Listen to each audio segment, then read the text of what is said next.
क्या आप जानते हैं कि आप कौन हैं, आप क्या हैं और आप क्यों हैं? नहीं जानते ना। और यही सबसे बड़ी समस्या है।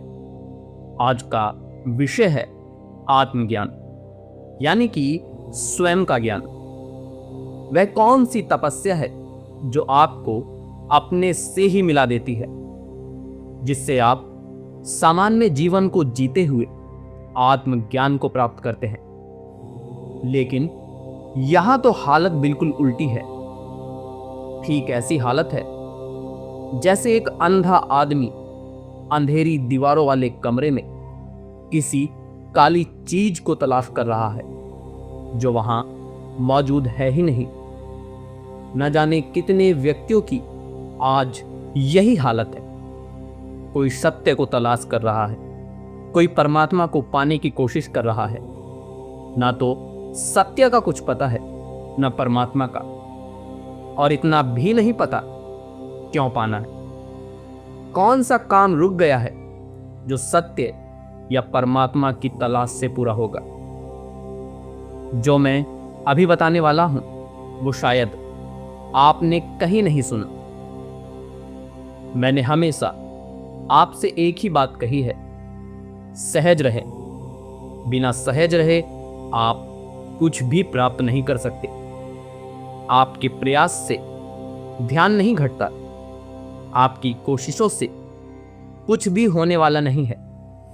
केवल जीवन की हर परिस्थिति को स्वीकार करने से सब कुछ मिल जाता है। जितना जितना आप स्वयं को सरल करने लगेंगे, आपके रास्ते उतने साफ होते चले जाएंगे।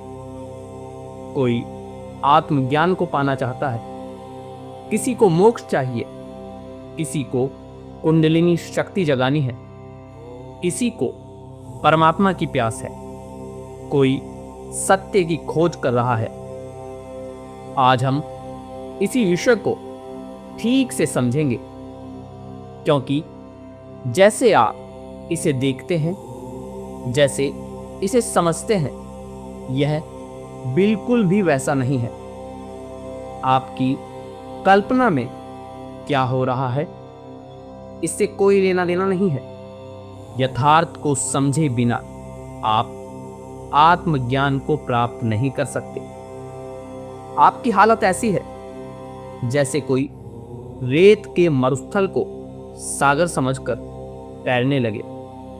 रेत को ही पानी समझ ले, वहां तैरना नहीं होगा।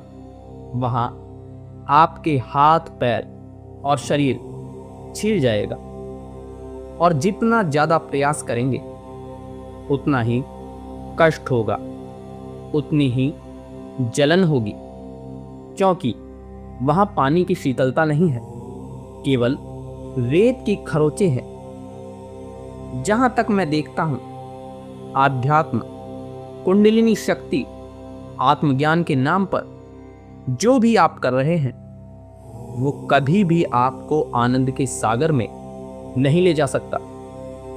आज के विषय को ठीक से समझकर आप अपने खुद के किए हुए निर्मित भ्रमों से बाहर आ सकते हैं। यह सबसे जरूरी बात है जो आज मैं कहने वाला हूं। ध्यान का अर्थ कुछ पाना नहीं है।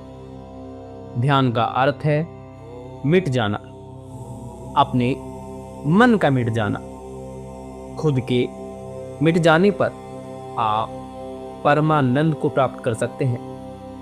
परमानंद परिणाम है, प्रयास नहीं। मैंने कभी नहीं कहा कि आंख बंद करके मेरी बातों पर विश्वास करें। मैंने सिर्फ इतना कहा है, आंख खोलकर विचार करें। केवल तभी आप इन तथ्यों को समझने के योग्य हो सकते हैं। चाहे कोई धर्म हो, धर्म ग्रंथ हो, कोई मंत्र हो, चाहे उनकी कितनी भी मान्यता क्यों ना हो, बस इतना ध्यान रखना है, क्या वह आपकी आंखें खोलते हैं या कहते हैं आंखें बंद करो और विश्वास करो, आस्था रखो। क्योंकि इतने महान ग्रंथ में लिखा है तो गलत कैसे हो सकता है? इन सब धारणाओं से बाहर आकर जागरण पर ध्यान देना है। केवल आपका जाग जाना ही आपको मुक्त कर सकता है। आपका अपना अनुभव ही आपको सत्य का दर्शन करा सकता है। सुने हुए और पढ़े हुए शब्दों से केवल इतना हो सकता है कि आपके भीतर सत्य की प्यास पैदा हो जाए, जागरण की दिशा में कदम उठ जाए, आपकी नींद टूट जाए। देखना तो आपको ही पड़ेगा, अनुभव तो आपका ही बनेगा। दूसरे का अनुभव आपके किसी काम का नहीं। आपके प्रयास से आत्मज्ञान प्राप्त नहीं होगा।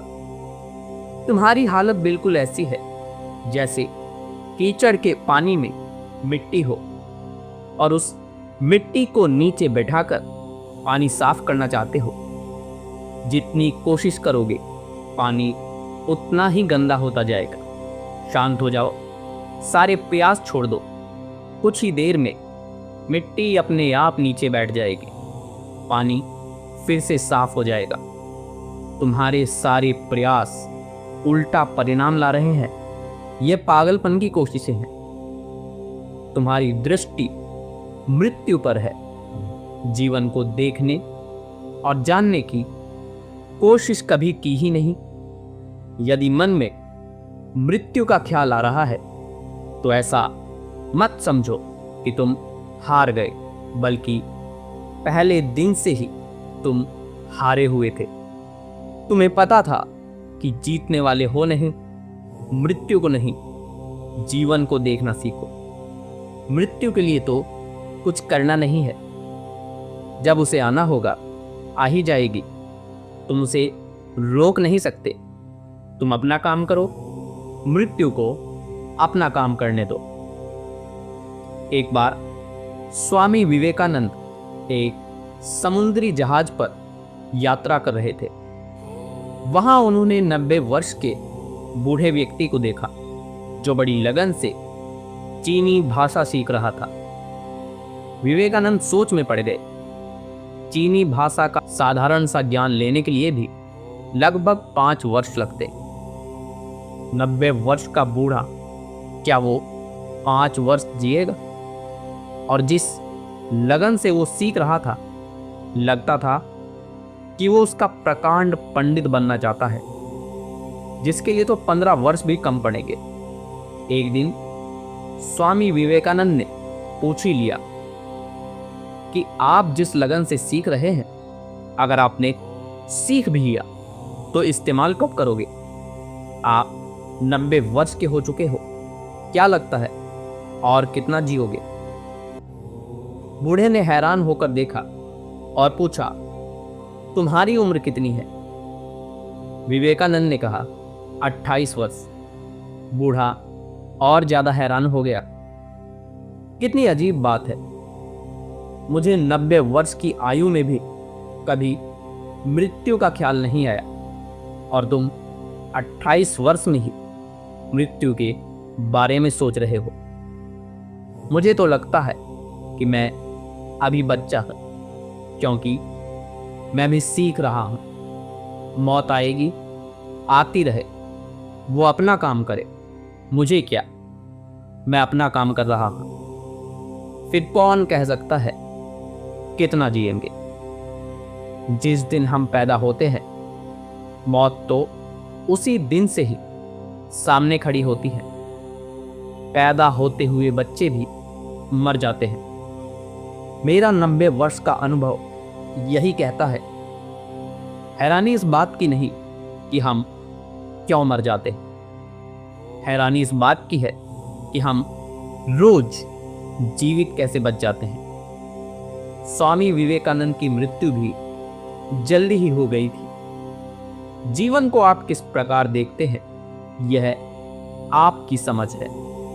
जरा कल्पना करो, कभी ऐसी परिस्थिति से घिर जाओ जहां कोई रास्ता दिखाई न दे। उस समय आप 2 काम कर सकते हैं। पहला, बहुत आसान, किसी जगह पर बैठ जाओ, रोने लगो, आत्महत्या की सोचने लगो। इसके लिए कोई प्रयास नहीं चाहिए। मूर्ख से मूर्ख व्यक्ति भी यह कर लेगा, लेकिन रास्ता चलकर तुम्हारे पास नहीं आएगा।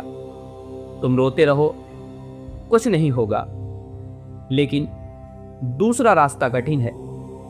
पूरे जोश से, पूरी शक्ति से रास्ते की तलाश करो। अंधेरी गुफा है, लेकिन यह तो पता है कि कहीं ना कहीं रास्ता होगा। जब आप अपनी पूरी शक्ति लगाते हो, जब संघर्ष करते हो, तो रोने का ख्याल ही नहीं आता। आत्महत्या की बात सोचने का वक्त ही कहाँ है। तुम्हारी खोज की शक्ति तुम्हारे भीतर की ऊर्जा की खबर देती है। डूबने के लिए किसी कला की जरूरत नहीं। जो कुछ नहीं जानता वो भी पानी में डूब जाएगा, लेकिन तैरने के लिए साहस चाहिए। और बार बार मैं आपसे कहता हूं, जिसे आप ध्यान समझते हैं वो ध्यान की परछाई भी नहीं है, क्योंकि आपके ध्यान से आप कुछ पाना चाहते हैं। आपका लक्ष्य ही गलत है। इसलिए आप कुंडलिनी शक्ति की बात करते हैं, सोचते हैं कैसे जागृत हो। लेकिन कोई भी शक्ति क्या काम करती है? शक्ति आपकी वासनाओं को ही पूरा करेगी। कितनी शक्ति चाहिए और फिर क्या करेंगे उस शक्ति का? कभी सोचा है? किसी भी शक्ति से सिर्फ एक चीज पैदा होती है, अहंकार, जो अंत में आपको ही जला देता है। धन का अहंकार, अगर धन चला जाए तो टूट जाता है। पद का अहंकार, अगर पद जाए तो बिखर जाता है। लेकिन आध्यात्मिक होने का अहंकार, कुंडलिनी शक्ति जागृत होने का अहंकार, ये सबसे खतरनाक है। ये कभी नहीं टूटता, ये तुम्हें जला देगा। ध्यान का अर्थ है खुद को मिटा देना, खुद को जान जाना। जान जाना कि आप वास्तव में है ही नहीं। आपका होना केवल आपका भ्रम है। आपका मिट जाना, आपके मैं का मिट जाना। जब आप ही नहीं बचते तो शक्ति किसको चाहिए, किस लिए चाहिए? और यही सारा रहस्य छुपा है। जब आप मिटते हैं, संपूर्ण सृष्टि की शक्तियां आपके साथ होती हैं। शक्तियों के पीछे मत भागो, कुछ नहीं मिलेगा। अपनी दौड़ छोड़ो, समर्पण करो, निर्दोष हो जाओ, वासनाओं से मुक्त हो जाओ। जब आपकी कोई चाहत नहीं तो सब कुछ आपका है। आप सोचते हैं ये मकान मेरा है, ये जमीन मेरी है, ये धन दौलत मेरी है। ये आपका भ्रम नहीं तो और क्या है। मृत्यु आएगी और सब कुछ छिन जाएगा। अपने शरीर का एक बाल भी आप साथ नहीं ले जा सकते। इसी का नाम आध्यात्म है। जब आप ये देखना सीख जाते हैं, जब यह आपका अनुभव बन जाता है कि हाँ, कुछ भी आपका नहीं, उसी क्षण दूसरी घटना भी घटती है। जब आप जान जाते हैं कि यहाँ आपका कुछ नहीं, उसी क्षण यह भी जान जाते हैं इस सृष्टि में जो भी है सब कुछ आपका ही है। ये सूरज, चांद, सितारे, ये हवाएं, पर्वत, झरने, जंगल, यहाँ क्या है जो आपका नहीं है? सूक्ष्म को त्याग कर आप विराट को पा लेते हैं। कुएं के मेंढक को सागर मिल जाता है। एक तरफ सारी सृष्टि आपकी, दूसरी तरफ शरीर का बाल भी आपका नहीं है। फिर आप कौन हैं? यहीं से खोज शुरू होती है। यहीं से पता लगता है आप शरीर नहीं हैं। आप शरीर के अतिरिक्त कुछ और हैं। शरीर तो तब भी रहेगा जब आप नहीं रहेंगे। उस समय आप कहाँ होंगे? ध्यान इसी को जानने की कला है। ध्यान आपको किसी ईश्वर से नहीं, बल्कि स्वयं अपने आप से मिलाता है। लेकिन क्या सच में अपने आप से मिलना चाहते हैं? क्योंकि मिलने पर पता लगेगा कि आप हैं ही नहीं, आप मिट जाएंगे। क्या आप सच में खुद को मिटाना चाहते हैं? अक्सर मित्र पूछते हैं, स्वयं को कैसे जाने?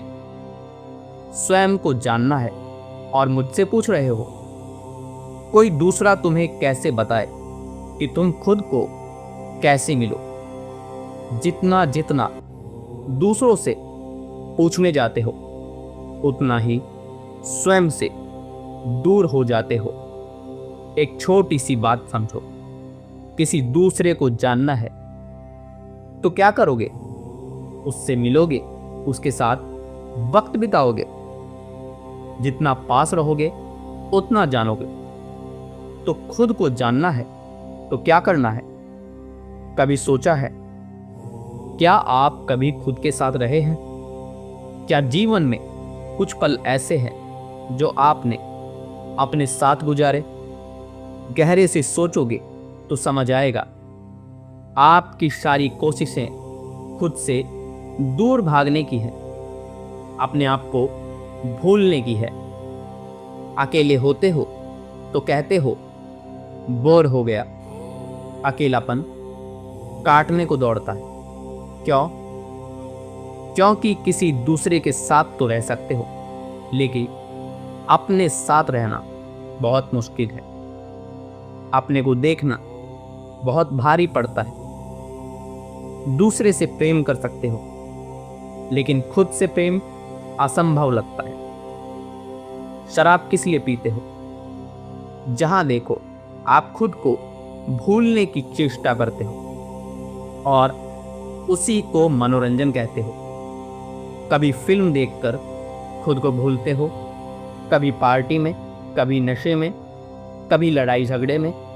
पूरे जीवन को उठाकर देखो, अपने आसपास देखो। 4 लोग इकट्ठा होते हैं तो क्या होता है? कभी सपनों की बात, कभी फिल्मों की बात, कभी पॉलिटिक्स की तो कभी क्रिकेट की, और बड़े मजे की बात। इसी को आप अपना ज्ञान समझते हैं। स्वयं को जानने का होश कहाँ है आपको? स्वयं को जानने का सिर्फ एक ही मार्ग है, साक्षी भाव। आपका होश पूर्ण जीवन का एक पल भी बेहोशी में ना हो। आप अपनी जिंदगी के गवाह बन जाए। हर पल, हर क्षण यह भाव बना रहे, मैं शरीर नहीं हूं। भूख लगे तो जानो शरीर को भूख लगी। खाना खाएं तो जानो शरीर खाना खा रहा है। खाना स्वादिष्ट लगे तो जानो शरीर को लग रहा है, मुझे नहीं। सांस लें तो जानो शरीर सांस ले रहा है। थक जाओ तो जानो शरीर थका है, मैं नहीं। हर क्षण खुद को शरीर से अलग देखते रहो। यह आसान नहीं है, ये सबसे कठिन है, और यही एकमात्र तपस्या है। इसके अतिरिक्त कोई तपस्या नहीं। लेकिन तपस्या का अर्थ आपने गलत समझा है। जो शरीर को कष्ट देता है, भूखा मारता है, आप उसे तपस्वी कहते हैं। ये तपस्वी नहीं, ये मूर्खता है। कोई भी पागल हो जाए तो शरीर को कष्ट दे सकता है, इसमें जरा भी मुश्किल नहीं। लेकिन अपने होश को जगाए रखना, इसके लिए असली साहस चाहिए। इसके लिए आप एक पल का भी साक्षी भाव नहीं खो सकते। पूरे जीवन में जो अभ्यास किया वो सब खुद से दूर जाने का था, खुद को भूलने का था। इतने लंबे अभ्यास को तोड़ना आसान नहीं, लेकिन असंभव भी नहीं। आज से अपने साथ होने की कला सीखनी है। ज़्यादा से ज़्यादा अपने साथ रहना है, अकेले रहना है, भीड़ से दूर रहना है। जब अकेलापन काटने लगे, अपने भीतर देखो, क्यों ऐसा हो रहा है। खुद को भूलना नहीं है। वर्तमान में हमेशा एक चीज चलती है, आपकी अपनी सांस, इसी को सहारा बना लीजिए। जानिए कब अंदर जा रही है और कब बाहर। पूरे साक्षी भाव से देखें, वहां तक जाएं जहां मन समाप्त हो जाता है, जहां विचार शून्य हो जाते हैं, जहां आप मिट जाते हैं, जहां आप पूरी प्रकृति के साथ एक हो जाते हैं, जहां कोई द्वैत नहीं बचता, जहां आप और परमात्मा दो नहीं बल्कि एक ही हो, जहां सब कुछ रुक जाए, सब एक हो जाए, सब ठहर जाए। अगर आपने ऐसा किया तो आप स्वतः ही आत्मज्ञान को प्राप्त कर लेंगे। याद रखिए, परमानंद प्रयास नहीं बल्कि परिणाम है और इसकी कोई कोशिश नहीं है। इसी के साथ मैं आपसे विदा लेता हूं। मिलते हैं एक नए विषय के साथ। धन्यवाद।